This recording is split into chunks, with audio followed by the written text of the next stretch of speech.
Nick Castellanos has been released by the Philadelphia Phillies, and the drama that's coming out of this is insane. I don't know how anybody could be on Castellanos' side with the details that are coming out.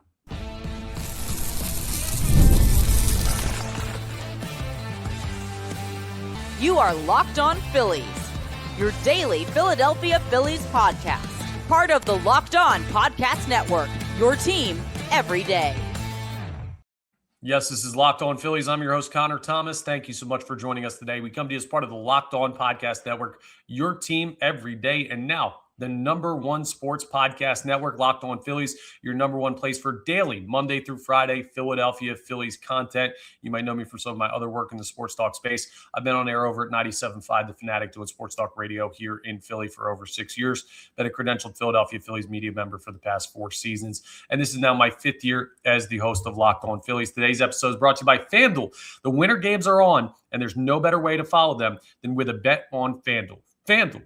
Play your game. We're talking about one thing and one thing only in today's episode. Nick Castellanos released by the Philadelphia Phillies. I talked about this all week. It was the expected move. So why is this such a big deal?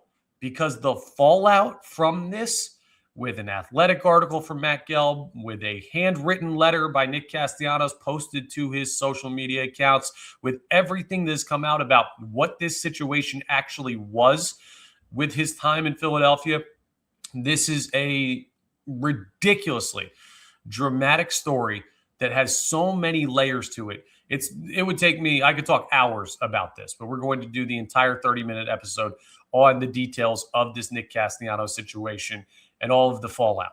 So let's start with what happened today. The Phillies released Nick Castellanos. They couldn't find a trade partner for him. They eat the remaining $20 million of his salary. He is no longer a member of the organization. It was announced earlier today. Dave Dombrowski met with media and basically explained the move, which is the long and short of it, what I just told you. And then more starts to come out. Why were things so contentious with Nick Castellanos in Philadelphia? We knew there was friction between him and the manager. That wasn't a secret. That was something that had been reported. We knew that he did not agree with the way the organization was handling things. But to what extent, I don't think any of us had any idea. So here's what happened with the Miami incident, first according to Nick Castellanos, because Castellanos took to social media, went to his Instagram, posted a picture of a long handwritten note. Now, to his credit, gives a lot of love to the Philadelphia fan base, says, hey, thank you for my time here. Thanks, people. Doesn't thank Rob Thomson. More on that in a little bit. But he does say thank you. He also takes what some people construe to be a backhanded shot, basically saying, hey, Phillies fans, whether you were applauding or booing, you showed up. Now, if you think that's a respect to the passion, it might be. If you think that's a shot of you guys boo too much and disrespectful of my time here, it might be. Right? Your guess is as good as mine. Nick Castellanos is a hard guy to read, but that was how he phrased it in this handwritten letter. So he writes the whole thank you letter. And then there's another one that is also posted, which is titled The Miami Incident. If you'll remember, Nick Castellanos last year was pulled for a defensive replacement in a game against the Miami Marlins. Then there was some incident with him and Rob Thomson in the dugout where other players were witness to it. And because of that, they sat Nick Castellanos for the next game, a 1-game suspension as a result of his actions. It became a big hubbub because it killed a consecutive games played streak that Nick Castellanos had. It was down in Miami, which is Castellanos' hometown, and he had a bunch of family in town. And essentially the report was he was upset with the defensive replacement decision by manager Rob Thomson, argued with Thomson about it. And his questioning of the manager publicly and not waiting to have that conversation behind closed doors is what led to this suspension. And there is so much more to it than that. Nick Castellanos wrote about how he had words with Rob Thomson, how he had entered the dugout with a beer after being removed from the game. So he goes up the tunnel, gets a beer, comes back to the dugout, And now he credits Howie Kendrick for taking the beer away from him. And he says, thank you to that for not allowing me to actually drink it. But at the same time, going into a dugout while your team's still actively in a Major League Baseball game with a beer, basically saying, yeah, you guys want my day to be done? My day will be done. And then getting into a heated argument with the manager. That is unacceptable. That can't happen. That's worthy of the suspension, the 1-game suspension that Nick Castellanos served. So we know that incident occurred. Nick said he talked to Rob Thomson and Dave Dombrowski about it after the game, apologized for the way that he handled it. And that was essentially what Castellanos wrote in his letter. Then comes the Matt Gelb article in The Athletic, which is a full detail. In Nick Castellanos' letter, the reason he said he felt the need to explain his side of things is because, okay, well, there's an article coming out. I'm aware of the article. I want you to hear it from my perspective. Now, the problem is, for Mr. Castellanos, this article was pretty all-encompassing for Matt Gelb, and it has commentary from organizational figures, other players, reports from months and months of incidents and circumstances that led up to this. So much stuff to get into with this. First of all, let's go chronologically because the article does not do that, but I'll lay it out. I think it's easier that way for you to understand. And credit to Matt Gelb for doing a great job putting this tell-all together.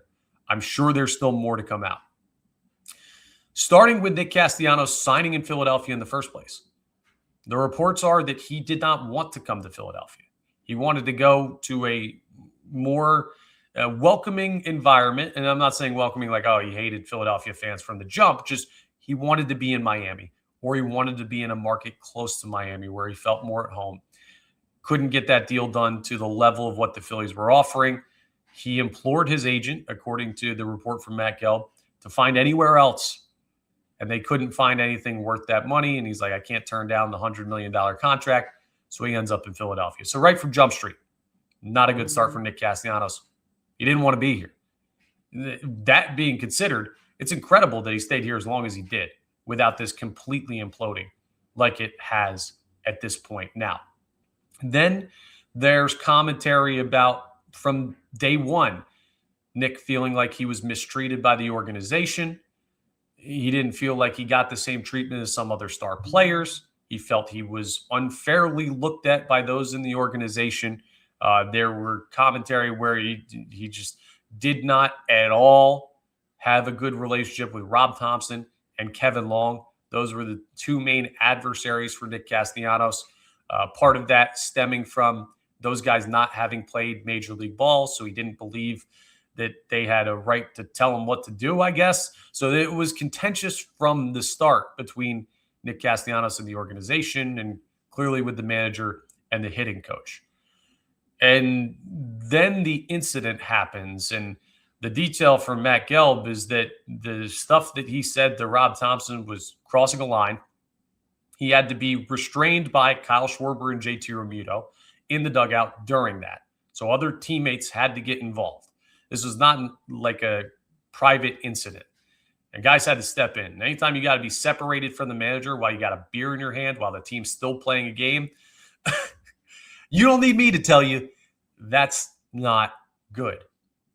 And then there's other stuff mentioned in the article and the comments from players and other organizational members that are like, okay, well, Nick Castellanos was very much about Nick in a lot of circumstances. There were times when the Phillies would lose a game, but Nick had a good game, so he'd be playing his own music loudly on his own personal speaker. Seems like putting himself above the team was a big trend of what a lot of players brought up in that article, that players, star caliber players, distanced themselves from Nick Castellanos because of the repeated issues with not being enough of a good teammate and a team player. This was not a comfortable locker room. And all of this stuff sounds like it existed before the incident in Miami. Sounds like it existed after the incident in Miami. And listen, Dave Dombrowski said today, when asked about the Miami incident, that was not the determining factor in Nick Castellanos' release. I think that's BS. Now, he can hide behind, I'm not taking a shot at Dombrowski there, right? But he can hide behind that comment and say, well, there were other things. Performance, he's not a great defender. We wanted to change our team, and he could take all of these cop-outs. But this is the real underlying reason why the Phillies have been trying to move off of Nick Castellanos. It just has to be. It's not that he's like a all-world talent and this is the only thing wrong. There were reasons why he didn't fit with the organization on the field-wise. But if you're going to try and sell me that this wasn't the biggest factor, I am not buying what you're selling. It was a contentious relationship, per these reports, and it has completely imploded now, and there is still so much more to come out. And I will just tell you this, right? For everyone who's wondering, well, what was said between Nick Castellanos and Rob Thomson? I got some good information today, generally outlining what the commentary was from Nick Castellanos. And we'll just say it wasn't, hey, Rob, I don't think you're a good baseball manager. It was very personal, something that even if I had the exact quote, I would not be able to say on this podcast. Like the language was vulgar. It majorly crossed the line based on the subject matter of what Castellanos said to Thomson. And it is something that, man, the fact that he played 30 straight games after the one-game suspension, Rob Thomson might be the most forgiving, patient person on the planet, considering what was said between the two. So it was very personal, very much crossing a line, and something that warranted much more than the stuff that was handed down by the organization as penalty to Nick Castellanos. In fact, to the point where there were players saying, how in the world is he getting away with this? So Nick thought he was mistreated. Other players felt he was given a ridiculous amount of leash considering how he was acting. And this was not a good situation whatsoever. So the question now, which we'll approach in the next segment, is who's to blame? Who is to blame for how this played out? I personally think it's Castellanos. And I don't know how anyone could see it another way. But the organization holds fault here too. Other parties screwed up in other ways. So I'm not just going to spend this whole podcast saying Nick Castellanos, bad guy, bad teammate. Now there's more nuance to this and a lot to get into as we continue today's episode. Let's talk about FanDuel first, though, because the winter games are officially here. And if you're anything like us, you're looking for big events, and they're chock full of them, right? Stuff that you can bet on with FanDuel. You only get to see the stuff on the biggest stage once every 4 years, and that's why following the winter games on FanDuel just makes sense. From medal counts to individual events to finding your angle on the sports you care about most, FanDuel gives you more ways to stay connected to the action. The drama of curling matches that start slow and somehow get intense fast, speed skating races decided by inches, hockey games that feel different right from the opening faceoff. USA taking down Latvia tonight. Big win for the Stars and Stripes on the hockey rink. There's a lot of great stuff, and that's why you've got to check it out on FanDuel. The winter games are on, and there's no better way to follow them than with FanDuel. FanDuel, play your game. Let's talk about our Everydayer Club, a great opportunity for you to get even more information and get even better access to Locked On Phillies and all the content we put out. If you haven't seen the details yet, you got to check it out because it's a really cool opportunity for you to dive even deeper. It's going to give you, when you sign up for the Everydayer Club, access to an ad-free audio feed for Locked On Phillies, and that's compatible with Apple Podcasts, Spotify, and every other major podcast app. It's also going to get you an invite to the members-only Locked On Everydayer Club Discord server, which includes a group chat just for listeners of Locked On Phillies, where you can discuss big news like the Nick Castellanos stuff and all of the fallout that comes with it, chatting with a bunch of other listeners, with me. It's a great opportunity to have a great online community to be a part of. So if you want to check it out, And I really recommend that you do. Go to lockedonphillies.supercast.co or tap the link in the show notes to learn more. So there's so much more on this Nick Castellanos conversation, and there will be more fallout in the coming days, maybe even weeks. Players are starting to report. The full team is going to be down there on the 16th. And you know what that's going to mean? Reporters are going to ask. Now, players may say, hey, we're not doing any of the Nick Castellanos questions. He's not with the organization anymore. We're not going to talk about it. But those questions are going to be asked. And some players and organizational members are going to speak anonymously about it. It's already happened in the Matt Gelb article. I find it very hard to believe, well, impossible to believe that we're not getting more information on all the dirty details of what happened with this situation. But I know how this works. Folks want to point a finger. And when something's bungled this badly, you deserve, as a fan who puts your money up and pays for tickets and roots for this team and follows them and gives your time and sanity to the Philadelphia Phillies, to know what direction you should be pointing the blame. It's important. How do we get here? And who is at fault? To me, Nick Castellanos is infinitely more at fault than the Philadelphia Phillies organization. He is. He didn't want to be here from the start. And sounds like he came in with a bad attitude. And it sounds like that only grew as time with the organization went by. I'll just tell you from my perspective, and I'm not Nick Castellanos, and I don't pretend to be. But if I was given $100 million to play baseball somewhere, I can't roll in there saying, I don't want to be here. Right? I know he had other options at a lower price point, and he believed he could get a deal done somewhere else, and he has his preferences. That's totally fine. You can have them. But once you sign your name on that dotted line for this long of a contract, for this much money, in a huge market, with a competitive team, a passionate fan base, like, this is where you, as a player and a teammate, you have to buy in. That is your responsibility for signing that contract. And it sounds like Nick Castellanos was a malcontent for a lot of his time here. And that's an issue for a guy that, hey, listen, you didn't have to come here. You chose the money. You took on the challenge. And it sounds like you hated it from the start. Now, Nick Castellanos does have some redeeming moments, right? And we haven't even talked about the on-the-field stuff, because he had some clutch moments. He also underperformed his contract. So how do you balance those? That's a question you can answer on personal preference. For me, if I had to do the Nick Castellanos contract over again from a play, strictly on the field standpoint, considering what he did in the postseason at points for the Phillies, making an all-star team, I would make that deal again.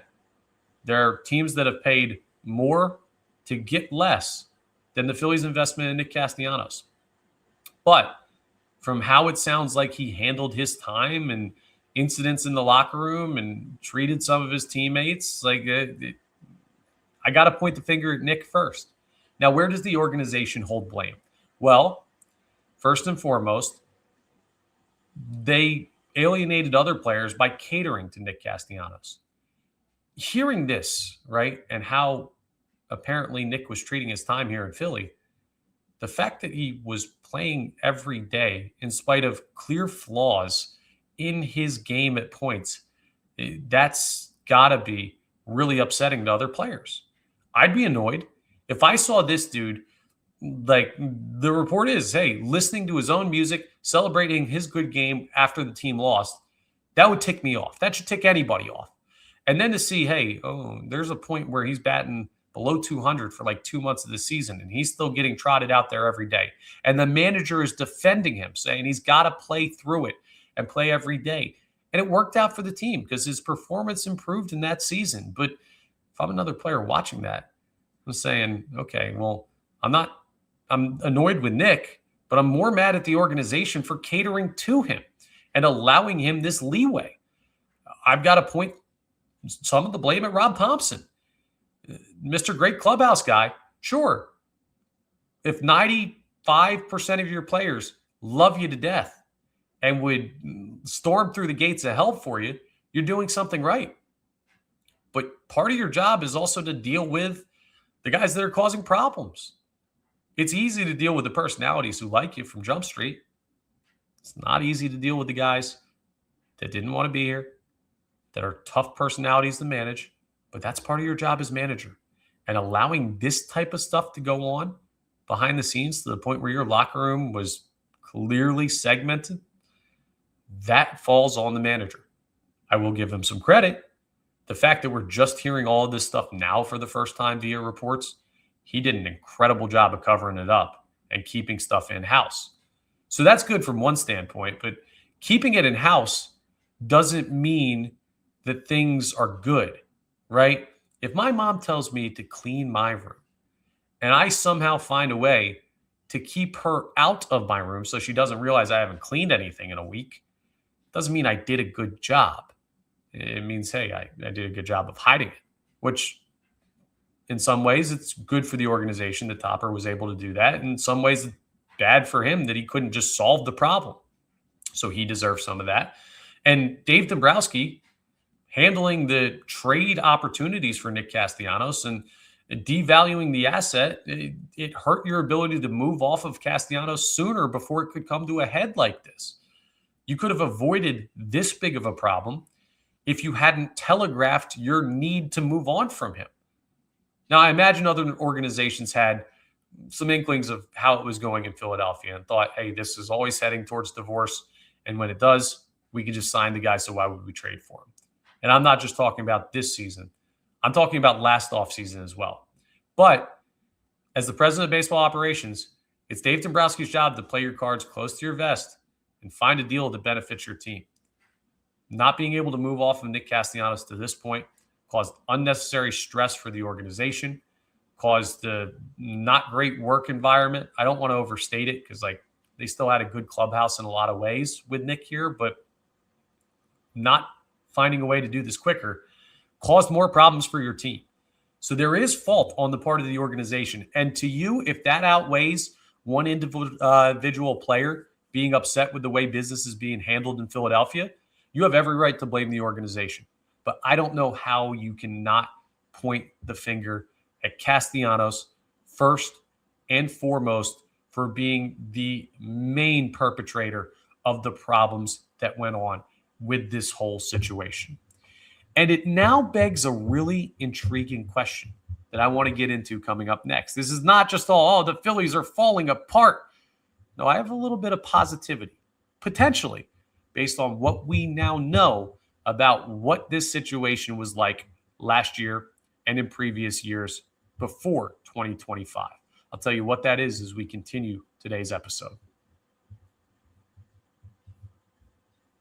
Let's talk about Indeed first, though, because hiring isn't just about finding someone willing to take the job. I think the Nick Castellanos story tells you that. It's about finding the right person with the right background who can actually help your business move forward. And if you want candidates who match what you're looking for, Indeed sponsored jobs is the move.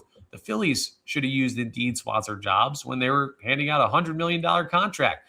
Instead of hoping the right person stumbles across your post, Indeed helps you match with quality candidates by boosting your job listing to the people who fit your specific criteria, like skills, certifications, and location. And that's what I really love about how Indeed does their business.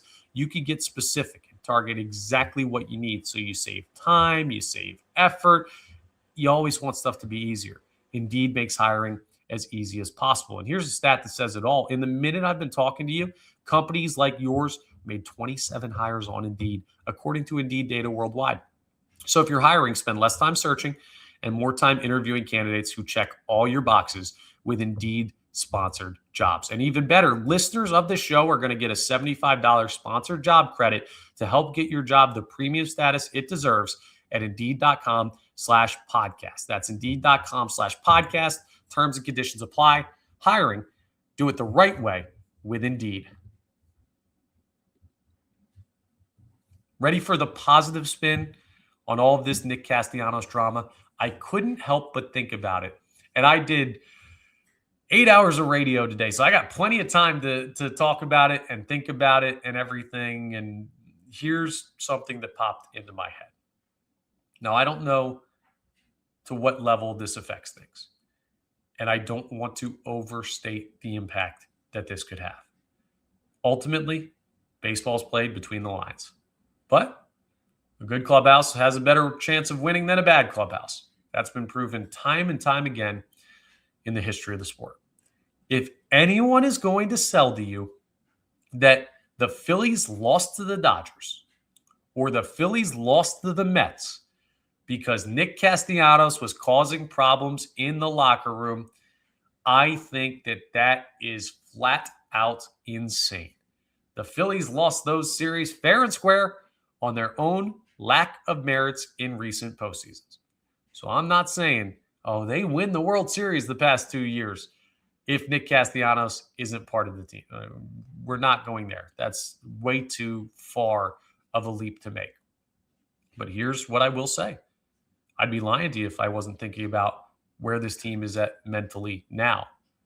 Remember what I said about the Matt Gelb article where players, the star players, were distancing themselves and other players in the locker room were fed up with the way Nick was handling himself. And that, to me, says, okay, toxic work environment, clubhouse issues, probably not the most fun place to come to work every day.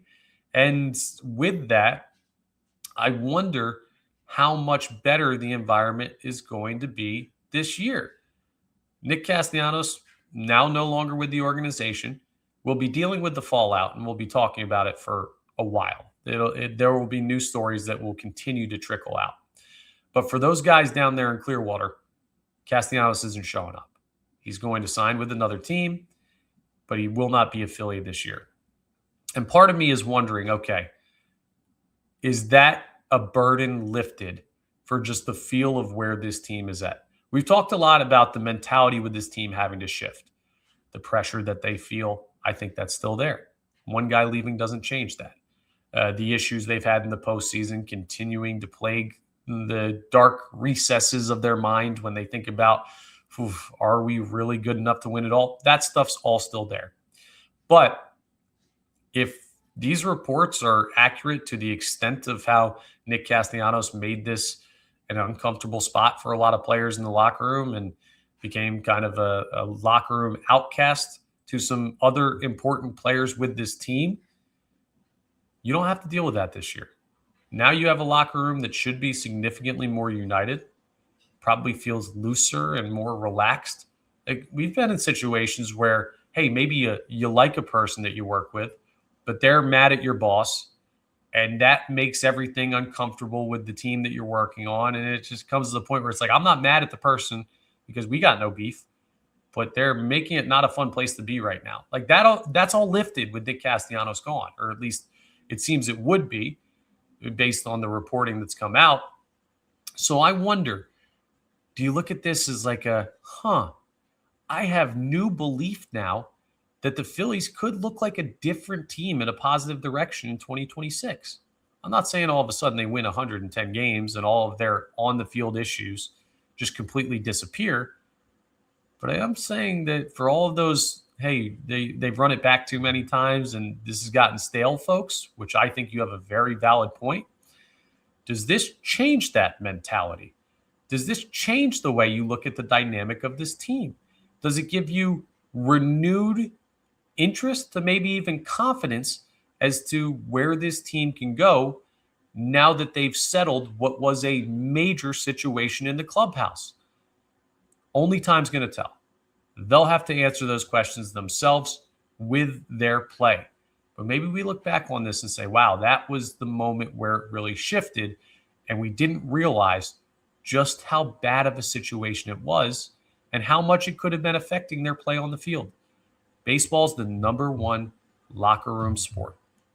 It is. You play so many games. You spend so much time with the guys. A bad environment can really hurt a team. And now the Phillies, by all accounts, are in a much better environment. So could that lead to more success in 2026? I think that's a valid thought to have.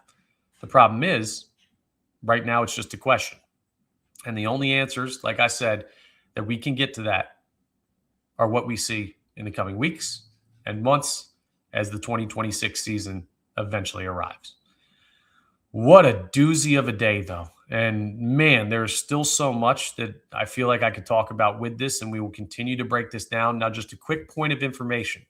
I'm recording this at about 7 o'clock on Thursday, right? 7 p.m. I recorded another episode in the middle of the day today before the Castellanos news broke. Then I went back in for another shift at the radio station doing some TV show work. So an episode's going to be posted tomorrow that I recorded today before the Nick Castellanos news. If it feels out of place, that's why. But it's some really good content that I already had the full episode set up for. So you will get that tomorrow. We'll let the weekend settle, and we will get more Nick Castellanos information on Monday. But that's all for today's episode. Thank you so much for joining us. Once again, we are part of the Locked On Podcast Network, your team every day, and now the #1 sports podcast network. I would love if you could rate and review if you're listening in podcast form. If you're watching on YouTube, if you could hit that subscribe button. It's not all just Nick Castellanos talk, but we got a lot of stuff to break down in the coming days. This is a story that ain't going away, and you're going to want to be here for every last bit of it. So that's all for today's episode. I will talk to you tomorrow on our next episode of Locked On Phillies.